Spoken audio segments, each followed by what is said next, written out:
Hello and welcome to Streamlabs Live, a podcast where I interview streamers and people in the streaming industry. I'm your host Doug Vanderlei, broadcasting to you live from the Streamlabs Vancouver office located in the unceded territory of the Coastal Salish peoples of British Columbia. Today we have an extra special guest for you. I'm joined by the one and only Ben Dr. Lupo.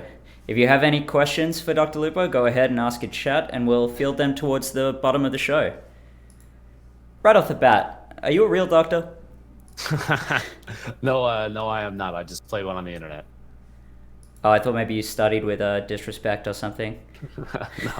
No, the name actually comes from a joke that my college buddies used to that we kind of played up. I met a bunch of my real life friends in college playing Halo, and they would get a kick out of they thought it'd be funny if I changed my name to line up because my dad was a professor at the school that I went to. So they thought it'd be funny if I changed my name to match his. They could make joke like Halo jokes in class and stuff like that. And it's kind of stuck. So Cool. So you have an interesting stream setup. Is it true you have 6 monitors? I have 6. The sixth one right now isn't hooked up because I had some people in to do some rework on the drain system for my AC unit in my room. But yeah, 3 for the stream PC and 3 for my gaming PC, just so I can have OBS is up on one by itself. I have alerts and music and my chat bot and stuff up on another, and then on my gaming PC I've got like Discord and Twitter and my chat and all that kind of stuff. So it's everything kind of has its own space. I've found it's easier to manage when I have visibility on kind of everything. You know what I mean?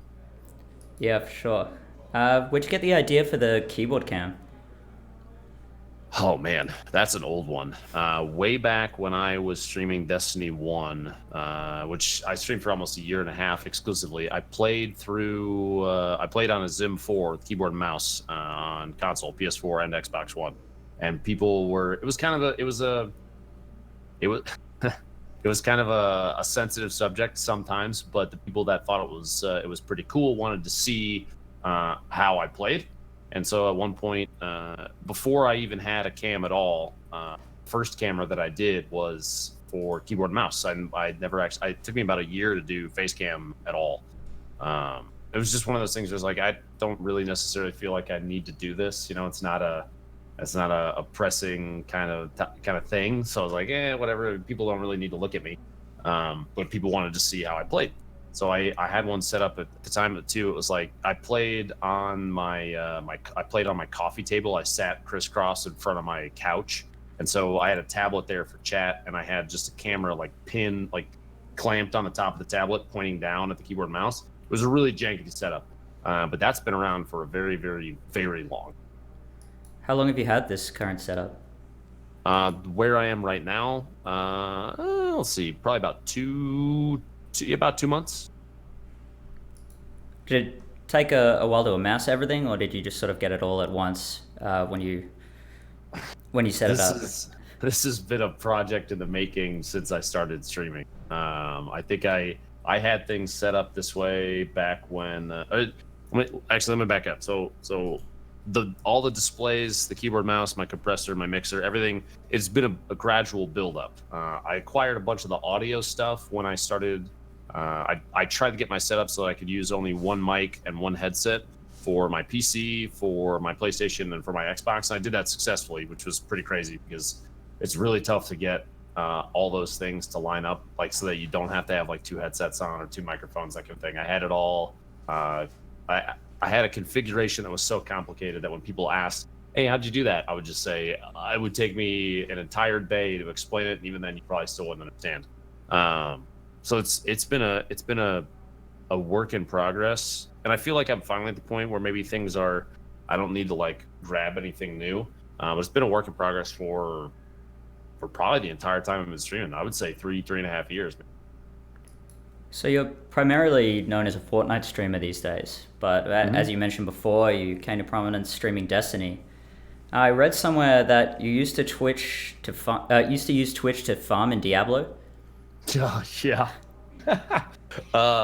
Yeah, that was originally why I made the channel. Before I started streaming Destiny, probably in I think I made the account in 2013, 2014, something like that. I would stream Diablo 3 and find spots where I could AFK farm on my wizard. And I would take like 2 pennies and a piece of tape and stick down the keyboard key for like to recast Frost Armor or something like that.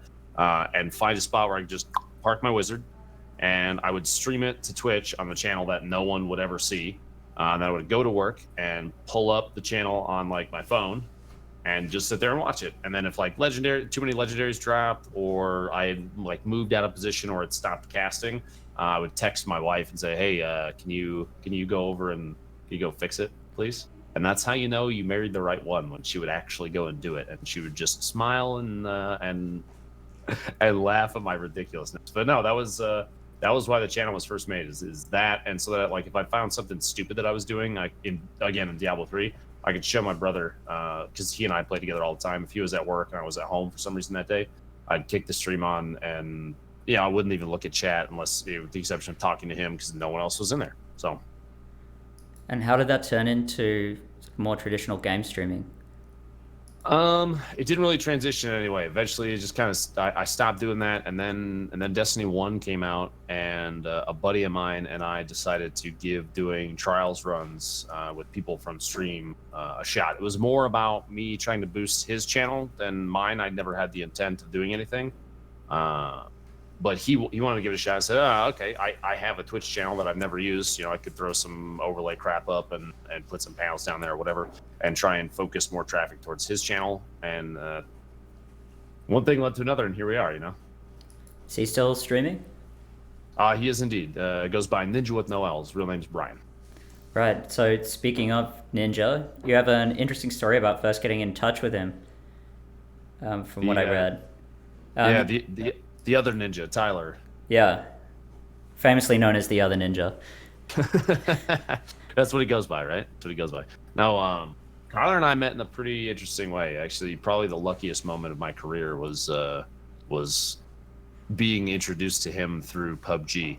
I had known of him from the Halo scene for a while before that. Not like I was like a huge fanboy or something like that, but I was like, oh yeah, I know the name Ninja before, because I've seen him playing Halo 3, and Halo Reach, I think, was his, if I remember right, was his big one.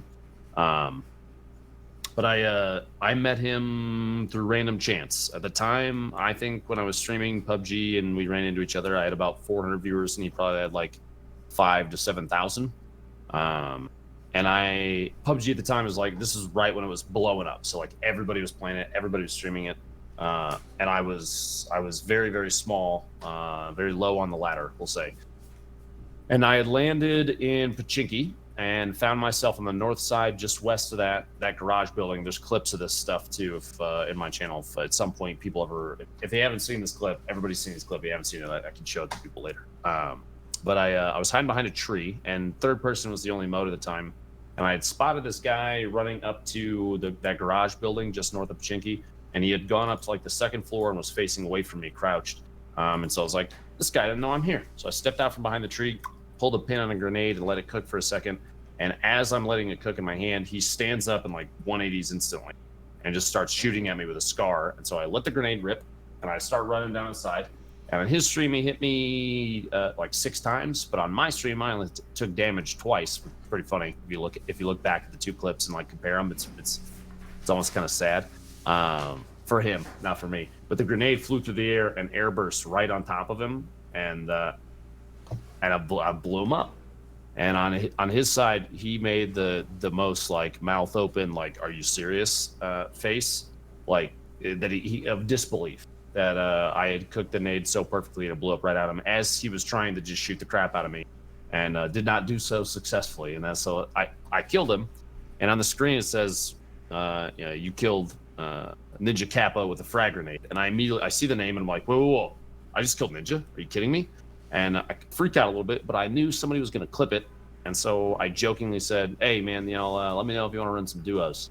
And lo and behold, people clipped it and brought it over to his side. And at the time, about 2,000 people came into my chat that were like, bro, you just killed Ninja with a grenade. It was the most amazing grenade. He can't believe that it happened. It was very silly. How many people came over and like praising me basically for it.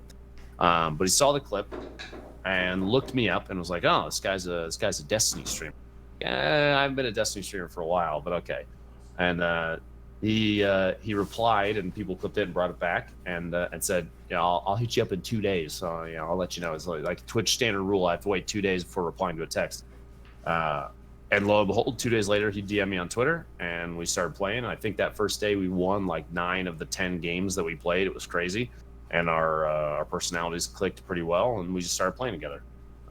So I've known him since well before the Fortnite days. I think May of last year, not this year, May of last year is when that happened. So it's been a little over a year that we've been friends, and it's pretty crazy to see how much he's grown.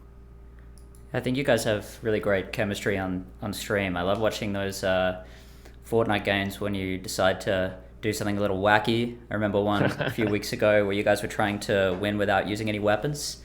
I think with Tim the Tapman and maybe Cypher as well. Cypher, Marcel, one of those guys, yeah. What are some of the sort of crazier ideas you guys have come up with in that respect? Oh man. We've done all sorts of stuff, dude. That's what's cool about Fortnite is that there are a billion different ways to play, and because of that, you can get really, really silly. We've done, I think some of my favorites have been the Protect the President games, where we pick one person that is only allowed to use a single suppressed pistol, and that's it. And they're the president, and then the other 3 players have to do anything they can to keep that person alive. And if they die, it's basically we have to reset, try again. And some of them just result in the most ridiculous ones. There was one where I was president, and I didn't even have a pistol. I was just walking around, basically standing in the open, using the eat the popcorn gif where it just bounces off your face. Yeah. And just stood out in the open every single time, and they were yelling at me to get down, and we somehow won that game. And I think the only damage I took that game was from fall damage. I think I took like fall damage, and that was it. Even though I was clearly out in the open, and people were like shooting at me, and there were like explosions and stuff everywhere. Just kind of stood there and smiled the whole time and made jokes. Those games are always the craziest ones. And anytime you can rocket ride somebody at anybody else is always a good time. I will take that. I'll take that opportunity to shoot somebody through the air every single time if they ask for it. So anyone from Epic, if you're watching right now, I think that'd be a good game mode, that President one. Seriously, Protect the President is always hilarious. If anybody hasn't tried it yet, you get through your friends. Just trust me, it's ridiculous. So now that you do primarily stream Fortnite, would you say that the games you play are influenced by the viewers, or do you think your gameplay actually influences the viewers more, if that makes sense? I think it goes both ways. I think that there are many times where people are very adamant about a content creator that they very much enjoy playing one way or another, or playing one game, I should say. A lot of people very much enjoy Fortnite. That being said, there are times where I'll say, you know what, I don't want to do Fortnite right now. I want to play something else, and so I'll switch games. And it is one of the things that makes me feel the best about streaming is when people give the opportunity, open themselves up to the opportunity to see another game, and don't just say, well, this isn't Fortnite or this is an XYZ game. I'm going to go. You know what I mean? Realm Royale is a good example of that. It was suggested that I play that a while ago, and I was a little resistant at first. And I just decided, I was like, you know what, whatever. I'll give it a shot. And the game is very different than other BRs that are out right now, because they kind of have like there are classes to play, and you can mount up and ride around. When you get knocked out, you turn into a chicken, and that's hilarious. Instead of getting knocked out and crawling around the ground, that kind of thing. It has a piece of that silliness that I think attracted me to Fortnite. It's got some of that going for it too.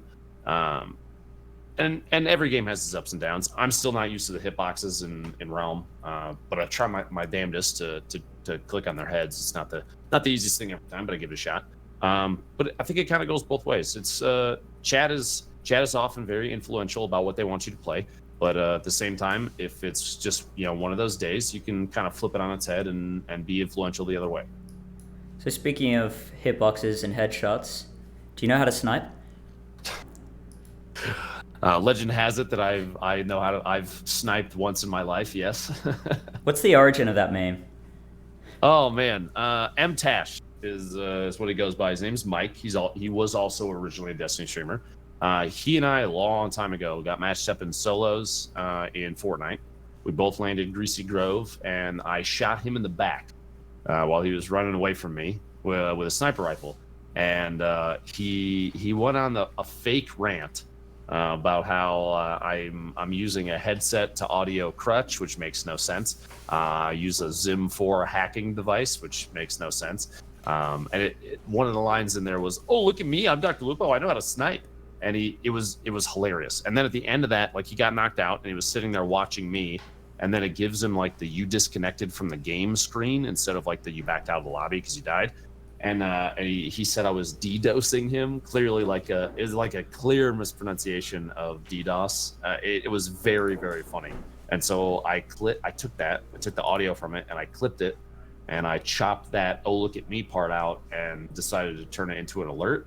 And it's honestly played so much in stream now that other people like will mimic it when they see that I'm around in chat, stuff like that. Ninja says it all the time. Tim will say it. It's very funny, even to the point where some people don't even know where it came from. They just know that it was somebody else saying something about me. And so I try and keep all those as like clips in chat. So the mtash command will get that clip, that specific one, so people would like watch back through it and know where it's from. And even then, people will be like, "Wait, was he serious? Like, is he actually mad at you?" I'm like, no. Mike and I are very good friends. He was playing it up because I ran into him and I killed him.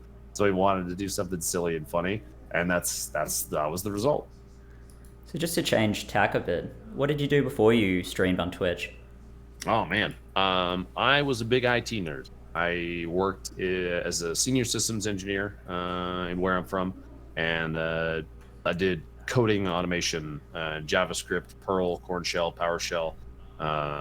I was one of the two guys that took I'll say 200 plus handoff operation that could take up to like 14 to 21 days to deploy a virtual machine in our enterprise environment. Cut that down to 30 minutes, and only the user had to click a couple buttons, select some options, and hit go. And it was a huge change for that company. I worked with VMware and some other similar virtual machine products, as well as doing like server maintenance, data center maintenance, storage, network security, all that kind of stuff. Disaster recovery was the first thing that I worked on. But to summarize, a lot of nerdy IT stuff. I did all the IT stuff was my job. So what does a normal workday look like for you now compared to how it might have looked before when you were in IT? Before, when I worked in IT, I would get up, have breakfast, get dressed, and take my roughly 25-minute commute to work, and go and check in and do all, figure out what's going on, what's the next thing. Maybe if we're doing project work, that kind of stuff, just work on whatever I need to do over the course of the day, take whatever meetings I needed to take, and do all that stuff. We had stand-ups. If people in chat work in IT, they know what a scrum is. Enjoy that. Give me Vietnam flashbacks. And then make my half-hour commute home because it was later and more towards rush hour traffic, and get home and then just relax with my family. Now I get up in the morning about the same time, maybe a little later, and get my coffee, get dressed, which means put on my either shorts or sweatpants and a t-shirt, because that's my work outfit now, which I'm extremely thankful for, because wearing like button-up shirts and polos got old real quick. And then make my 30-second commute to work, which is walking downstairs, and turn everything on and get in the right mindset, play some music, and start stream up. And the difference though now is, like, my old job, while I was at work, I could feed into distractions. I could talk to my wife. I could text my brother and stuff like that. Streaming now is very much like 100% attention focus on what I'm trying to do with stream, and it's way more draining and way more exhausting mentally than my old job was by a mile, because you have to be at an elevated level the entire time. If you slip at all, if you're not if you're not entertaining, if you're not positive, you'll see a lowering in performance and engagement from chat and stuff like that, and things can slip. People feed off your energy a lot more. And my old job, if I was in a bad mood, it didn't matter because I could still code. This is very much the opposite of that, which is jarring at first. Some people, I think, if you're not used to that, it'll catch you off guard. But I'll work my 8-hour day, and then my commute home is I stop stream and then go upstairs. Sometimes I have to go pick up my son, or I have podcast interviews to do like this one, phone calls, that kind of thing. Have dinner, hang out with my family, and then once I put my son to bed, depending on what day of the week it is, I'll jump back on and do another 3 hours in the evening until about 11. Then I get off. I'll reply to tweets and answer emails and talk to Sam about what's coming up next. Take like a half hour to hang out with my wife, then go to sleep and do it again the next day. This job is much more intense in terms of scheduling and physical and mental demand than my last job was by a mile. Well, I think that's interesting you said that. It leads into my next question, in that even in the streaming industry, or maybe especially in the streaming industry, people have a tendency to burn out, and there's maybe not as much of a safety net in place as in traditional career choices. What do you think about mental health challenges in your line of work? I think that they're much higher than a lot of people realize, especially depending on the level that your stream operates at. Once you start getting up pretty high, things can get pretty tough to maintain the same level the entire time. I definitely I can tell when I'm towards the end of my end of my rope for a certain block. Burnout is one of those things I think that happens when if somebody can't do or work through the same issue that might come up over and over again, which I think everybody hits at some point in their career. As long as you can identify it and figure out how to work past it, it can be manageable. But it's not the easiest thing in the world to. If you haven't ever done any self-reflection, it can be very difficult to know when you're at that point. And so some people will not realize it until it's too late. I'm going to use this as an example, not because I think he hit a moment of burnout, but just as a thing that happened. Summit was doing like a sponsored H1Z1 stream and was getting stream sniped repeatedly. And in a moment in there, he hit a point where he just didn't want to do it anymore because he was getting so frustrated. And we call it 1Ging his monitor. He punched his monitor off his desk. And I think that's a good example of being able of you hitting the point and being like, nope, can't do it anymore. And in his case, he obliterated that monitor. Apparently it was fine, like he didn't break it, but he did punch it off his desk, which is pretty crazy. But I think that's one of the toughest things is being able to know when you're at the point and not going past the point. And it's especially hard as well because if you do go past that point and you break down, it's in a public forum, which kind of can compound the problem.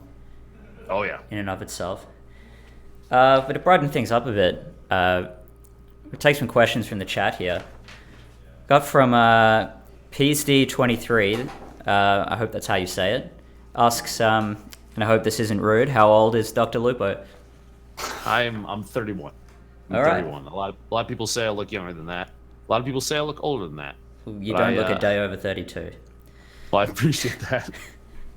So, Like a Boss with 3 S's asks, how do you feel about your LGBT plus audience? I think that every single person is welcome. I think that, and I've said this in the past on my stream, and I'll say it every single time anybody brings it up. I think that every single person is different, and it is good if they can figure out who they are as a person. I think if my son came to me and said, "Hey, Dad, I want to be a streamer for a living," I'd say, "Okay, if you're serious," and that would be that. If he wanted to go into the military, I'd say, "Okay, if you're serious." And if one day he decides that he is gay, then I say, "Okay, are you serious?" Because it's not my place to force who I am on anybody else, So I would be happy if that's the point that he got to and decided that's who he was, then good. I think that human beings are beautiful, no matter what they're into, who they like, or what they decide to do with their life. This is kind of off topic, but we've realized that we've accidentally put your wrong Twitter handle in here, so I'm just going to do a live update now on the tag, which we've been doing in the back seat while you've been talking as well, Dr. Lupo Fix. And I think that's right now, at Dr. Lupo on Twitch. So sorry about that. Yes. All good. So this question is from Mongeli26, and it feels kind of rhetorical, but how doesn't everybody love this guy? I think I agree with that one. A lot of people don't worry. Oh, really? Have you got any stories about that? Oh, yeah, actually, there's one in particular I'll gladly talk about. This past Friday, a guy named I Drop Bodies, just call him Bodies for short, won the, sorry, my phone is buzzing randomly, won the Summer Skirmish, Fortnite Summer Skirmish. He won $140,000. I think he's 17 years old. He was playing on console with a controller and was not streaming it because he couldn't. He couldn't stream with a delay. He could have streamed from the console, but you can't set a delay on console. And midway through the day, while we're in the middle of like having a 2-minute delay and I'm playing my games, people came into my chat and said he was being disqualified. Things kind of compounded themselves. I didn't have a whole lot of information, so I was going off what chat was feeding me, and they said that he was being disqualified. They said he was using a mouse and keyboard. I said, I don't know why you get disqualified for that, because the game supports it natively on PS4, so it's not like it's against the rules or anything like that. There's nothing in the rules about playing mouse and keyboard on console. It was all fine. And I had known of Bodies from Destiny 1. He was a competitive player for D1. And as soon as people started saying he was disqualified, and they were telling him that he was, screaming that he was cheating, I got tagged a couple times on Twitter saying, why aren't you backing your homie up? I'm like, I don't really know the guy. I didn't have all the information. I was going based off of what was being told to me from chat. I wasn't sitting next to the dude, so I was like, I don't know. I mean, if he's going to get disqualified, we'll find out why. And I said some things because Chad had brought up mouse and keyboard. I said, it's not bannable. It's fair. It doesn't bother me. Like, it's supported by the game. So what's the big deal? Not saying that he was playing that way, but I was responding to the specific comment about it. And I went on over the course of that stream to basically say, I never knew the dude I knew that he played on controller in Destiny 1. And he ended up winning the whole thing. He was like a mile ahead after like the 4th game or something. He was like double second place's points. It was crazy because he dropped 220 bombs super early. He was absolutely destroying. And I said, he crushed it, dude. He didn't cheat. He played really, really well. So he more than earned all the money that he won. But people took my hesitation to immediately blindly defend him as this like negative thing. I'm like, I chose the logical way out. I didn't have all the information. I decided to do what made the most sense and say, I don't know what's going on, so hands in the air. And people were like, you should have defended him because you both played Destiny one time and therefore you're best friends. And I'm like, that's not how life works. But a couple people from the Destiny community, some OGs, tried to light me on fire on Twitter and turn it into this big negative thing. So I can guarantee you that they don't like me. So I guess this is pretty relevant to this next question from Pablo Escobarias. Any tips on how to network with other streamers? Be okay with rejection. It's totally fine to reach out and say, hey, do you want to play some duos sometime, play some squads, something like that? But some people are, especially higher up in directories, are reluctant to do such a thing because sometimes it can come off as like as an attempt to leech. Like if we know each other, then yeah, ask all you want. But if it's like you're randomly reaching out and you're like, hey Lupo, I've never watched your stream. We've never run into each other in game. You have no idea who I am. We should play duos. Otherwise, you're a jerk. That's not the way to do it.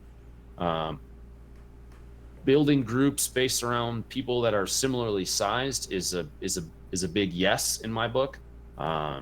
That should be like a thing that happens very much, because then what you do is you expose your channel to opportunities to grow from other people's viewership. Because like if I were averaging like 100 viewers and somebody else was averaging 100 viewers, I would gladly say, hey, you seem like a good person. Do you want to do some duos? Maybe we can spread some back and forth. And they'll be like, yeah, sure, because why not, right?